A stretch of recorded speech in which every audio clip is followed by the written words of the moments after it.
Hey, John McAlpine here, founder of Neural Economics. Today, just wanted to try this one on you.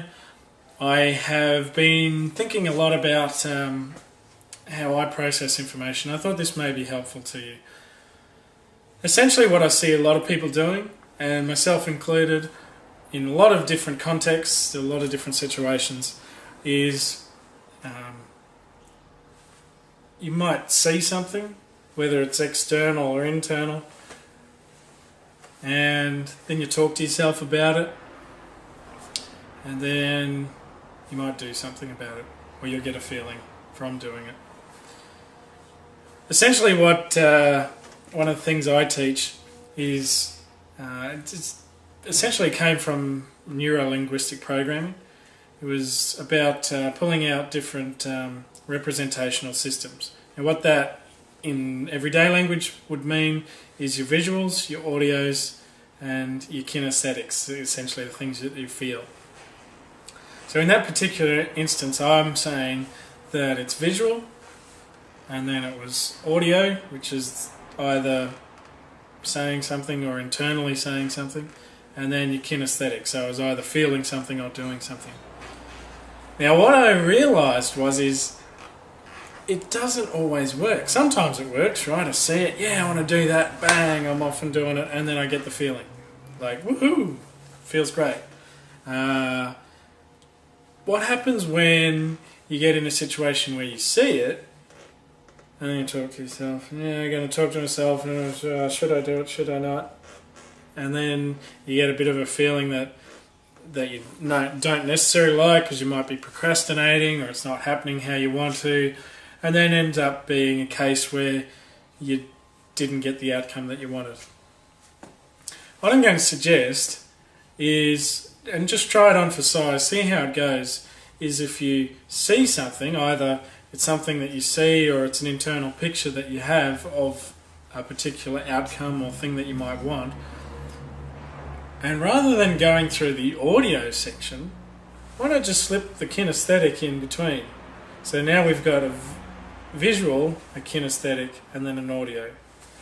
I'll give you an example of what that was like for me.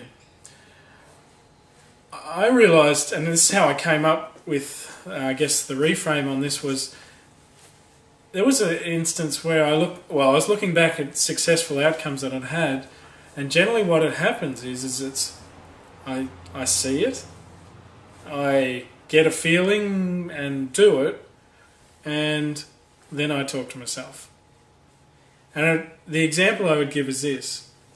I was giving a presentation to a group of medical doctors, and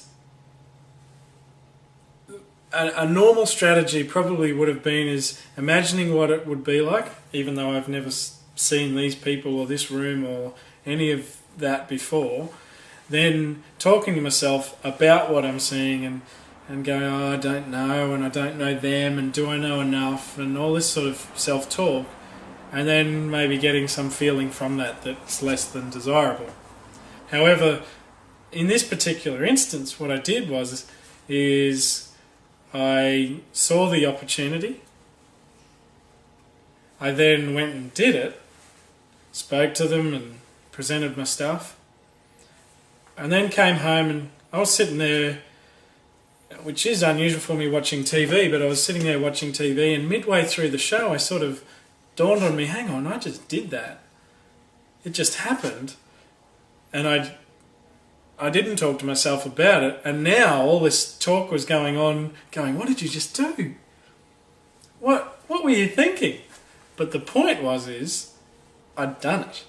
And now we were talking about me doing it rather than me not doing it. So my point being is just sometimes these missed opportunities might be better if you just stick the kinesthetic in between the visual and the audio.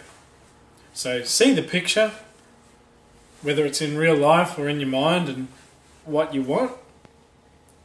Get the feeling, whether that feeling may be internal or the external, which is the doing, and then at the end have the audio. We can always do stuff with audio, we can do stuff with self-talk. That's just beliefs and values. That's easy to do things with.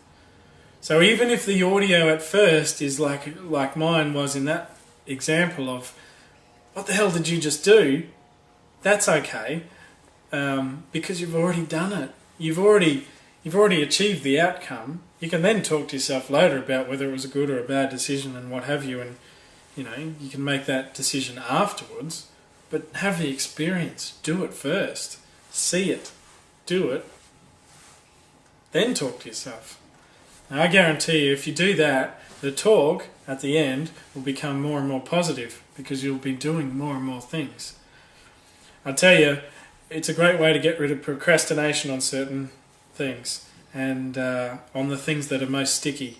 So give it a go, see what you think, and get back to me with your comments. Have fun.